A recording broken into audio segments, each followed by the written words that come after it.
जय हिंद। अभी देखेंगे जैव प्रक्रम में अगला टॉपिक जिसका नाम है अमीबा और पैरामीशियम में पोषण की विधि। कैसे अमीबा और पैरामीशियम में पोषण होता है, तो इसके लिए आज देखते हैं अमीबा के बारे में। अमीबा जो होता है ना, याद रखिएगा अमीबा एक कोशिकीय जीव। अमीबा कैसा जीव है? एक कोशिकीय जीव। एक होता है बहुकोशिकीय जीव, जैसे हम लोग होंगे क्या, बहुकोशिकीय जीव। बहुकोशिकीय जीव दिखता है, जैसे हम दिख रहे हैं ना आपको, तो हम बहुकोशिकीय जीव हैं। यदि नहीं दिख रहे हैं तो एक कोशिकीय जीव है। एक कोशिकीय जीव सूक्ष्मदर्शियों से दिखेगा, मतलब माइक्रोस्कोप से आपको दिख जाएगा।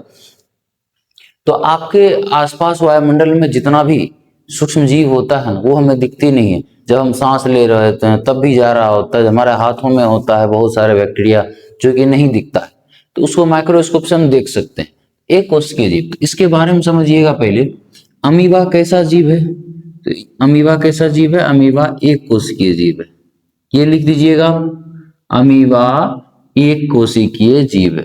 ये तो याद रहेगा ना आपको। उसके बाद बोलेंगे अमीबा एक प्रकार का प्रोटोजोआ है।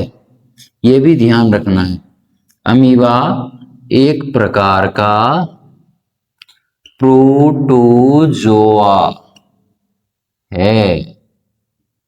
अमीबा एक प्रकार का प्रोटोजोआ है। अब पूछेगा आपसे अमीबा स्वपोषी है कि परपोषी है?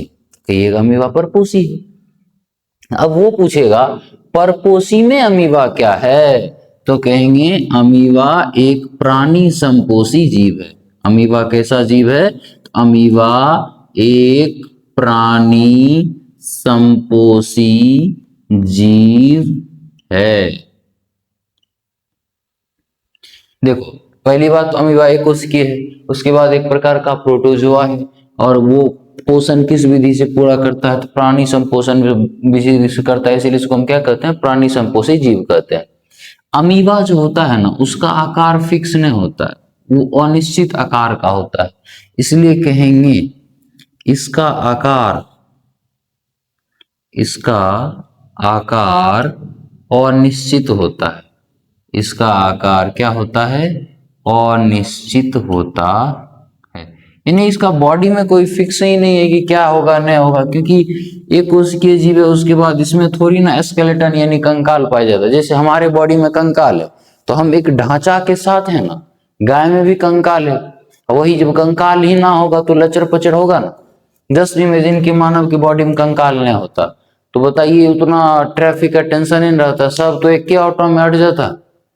अब महिला सबको पहले के जमाने में टेंशन होता था, बेटा का हाफ टिकट देना है ट्रेन में क्योंकि छोट है, टीटी कराना ही फुल लगेगा, वो कराना है हाफ लगेगा। इससे बढ़िया कंकाल नहीं होता, सबको लपेट उपेट के झोला में डाल दो चारों भाई बहन को, और वहां जाके निकाल के खुट्टा में टन ले चटुआ नानी घर आ गया।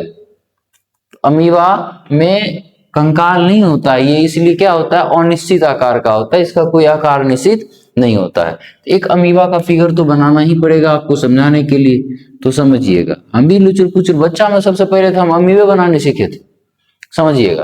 क्या अमीबा जो होता है ना, एक कोशिकीय जीव है, लेकिन ये भोजन ग्रहण तो कर रहा है, शैवाल को, बैक्टीरिया को, ये सब खा रहा है। तो खाएगा कैसे जब हाथ ही अरने होगा इसको? तो क्या करेगा, जैसे ही ये देखेगा कि भोजन यहाँ है तो पहले ये लसर पसर करके किसी तरह से आगे भोजन के करीब आएगा। जब भोजन के करीब आ जाएगा तो धीरे धीरे क्या करेगा, इस इधर से और इधर से अपने अंग को फैलाना शुरू करेगा, और फैलाते फैलाते धीरे धीरे क्या करेगा, भोजन को अंदर कर देगा। तो ये जो जिस जगह से भोजन अंदर गया ना, उस जगह पर एक कूटपाद बनता है जिसमें भोजन जाता है और धीरे धीरे इस तरह से भोजन अंदर हो जाता है। तो भोजन को ग्रहण करने वाला अंग अमीबा में क्या है? कूटपाद। कूट मतलब असत्य होता है, यानी स्यूडोपोडिया। तो पूछेंगे अमीबा भोजन ग्रहण किस विधि से, मतलब किस अंग से करता है? तो बोलेंगे किस अंग से करता है? कूटपाद से करता है। ये तो इसका केंद्रक, ये इसका क्या है? केंद्रक है, क्योंकि एक उसके जीव है, केंद्रक तो होगा ही। ये अमीबा है, यहां पर हम क्या बनाए थे? कूटपाद बनाए थे, क्योंकि यहीं से तो भोजन ग्रहण किया है ना। अब ये भोजन कहाँ जाएगा? अब भोजन यहाँ पर जाए, इसके अंदर एक खाली जगह बनेगा जिसको हम कहते हैं रसधानी। अब ये भोजन रसधानी में जाएगा और रसधानी में भोजन पचेगा। तो पूछेगा कि अमीबा अमीबा में भोजन का पाचन, अमीबा में भोजन का पाचन कहाँ होता है? तो याद रखिएगा, अमीबा में भोजन का पाचन रसधानी में होता है। देखिए, अब ये पाचन करा, रसधानी में पाचन हुआ, फिर जितना पाचक रस होगा वो सब पूरा बॉडी में फैल जाएगा और अमीबा पोषण करेगा। तो जब अमीबा पहली बार भोजन को ग्रहण किया ना, इसको कहते हैं अंतर्ग्रहण। भोजन को ग्रहण कर रहा है ना, इसीलिए इसको क्या कहेंगे? अंतर्ग्रहण। अंतर्ग्रहण के बाद क्या किया? पचाया यानी पाचन, और बाद बॉडी से निकाल दिया। यानी अमीबा में पोषण के कितने विधि? 3 गो, अंतर्ग्रहण, पाचन, बहिष्करण। अंतर्ग्रहण, पाचन, बहिष्करण। तो अमीबा में पोषण के विधि कौन कौन? पहला होगा अंतर्ग्रहण, अंतर्ग्रहण, दूसरा होगा पाचन, तीसरा होगा बहिष्करण। कोई दिक्कत है इसमें? कोनो कष्ट, कोनो दुख नहीं है ना? अब देखते हैं कि जब अमीबा में एक कोशिकीय जीव है, एक प्रकार का प्रोटोजोआ है। अमीबा प्राणी संपोषी है, मानव भी प्राणी संपोषी है, मेढक भी प्राणी संपोषी है। अमीबा के बाद जो पैरामीशियम पढ़ेंगे वो भी एक प्रकार का प्रोटोजोआ है और वो भी एक प्रकार का प्राणी संपोषी जीव है। अमीबा का आकार क्या होता है? अनिश्चित होता है। ये तो फिक्स है, आपको पता चल गया कि अनिश्चित होता है। भोजन ग्रहण किससे करता है? कूटपाद से करता है। ये क्वेश्चन भी बहुत पूछता है। अमीबा में भोजन का पाचन कहाँ होता है? रसधानी में होता है। पोषण के विधि कौन कौन? अंतर्ग्रहण, पाचन और बहिष्करण। अंतर्ग्रहण, पाचन और बहिष्करण। अब हम देखते हैं किसको? अमीबा, याद रखिएगा, अमीबा भोजन ग्रहण भी इसी से करता है और अमीबा चलता भी किससे? कूटपाद से ही चलता है। अमीबा के बाद एक और अंग आता है, एक कोशिकीय जीव आता है जिसका नाम है प्रोटोजोआ। सॉरी, प्रोटोजोआ तो ऊपर उसका हो जाएगा कि, लेकिन पैरामीशियम, इसका क्या है? पैरामीशियम। पैरामीशियम भी याद रखिएगा एक कोशिकीय जीव है। पैरामीशियम भी एक प्रकार का एक कोशिकीय जीव है। पैरामीशियम भी एक कोशिकीय जीव है। उसके बाद पैरामीशियम भी क्या है? एक प्रकार का प्रोटोजोआ। पैरामीशियम भी एक प्रकार का क्या है?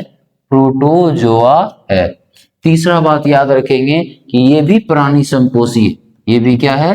प्राणी संपोषी है। 3 गो बात याद रखना। पैरामीशियम के कोशिकीय होता है, प्रोटोजोआ होता है, प्राणी संपोषित। लेकिन इसका आकार निश्चित होता है। तो कैसा दिखता है? तो याद रखिएगा, पैरामीशियम का आकार जो होता है ना, वो चप्पल की आकृति के जैसा होता है। मम्मी सब तो आप लोग को चप्पल का स्वाद दिलवे की होगी, कभी कोई कांड किए होंगे तो मच के मारी ही होगी। अब बाकी बात तो चलिए समझदार है। चप्पल की आकृति का होता है, तो एक बना दिया जाए एक चप्पल की आकृति का संरचना। क्या इस तरह से करके रहता है और इसमें इस तरह से ना ऐसे ऐसे करके एक सीलिया निकला होता है जिसके द्वारा ये चलता है। तो पैरामीशियम किससे चलता है? सीलिया से चलता है। पैरामीशियम किससे चलता है? सीलिया से चलता है। याद रखिएगा, पैरामीशियम किससे चलता है? सीलिया से। अमीबा किससे चलता है? कूटपाद से चलता है। तो बोलेंगे पैरामीशियम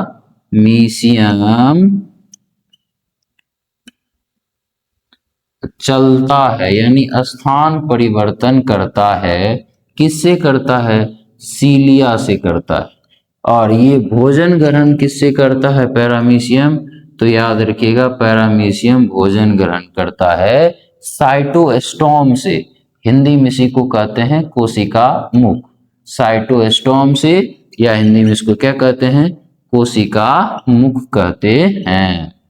अब हम इसको एक बार आसानी से समझिए, कुछ भी नहीं है। अमीबा और पैरामीशियम में निश्चित कौन होता है? पैरामीशियम। अनिश्चित कौन होता है? अमीबा। अमीबा और पैरामीशियम एक प्रकार का प्रोटोजोआ है। अमीबा और पैरामीशियम दोनों एक प्रकार का कोशिका है। अमीबा अपना भोजन ग्रहण कूटपाद से करता है, पैरामीशियम कोशिका मुख से करता है। अमीबा चलता है किससे? कूटपाद से। पैरामीशियम चलता है किससे? सीलिया से। अब देखिए, इस दोनों में जो उत्सर्जन होता है और श्वसन होता है, ये सब विसरण विधि से होता है। किस विधि से होता है? विसरण विधि से होता है। उसके बाद अब हम पढ़ेंगे अपने ही बॉडी के बारे में, यानी आहार नाल के बारे में। इसके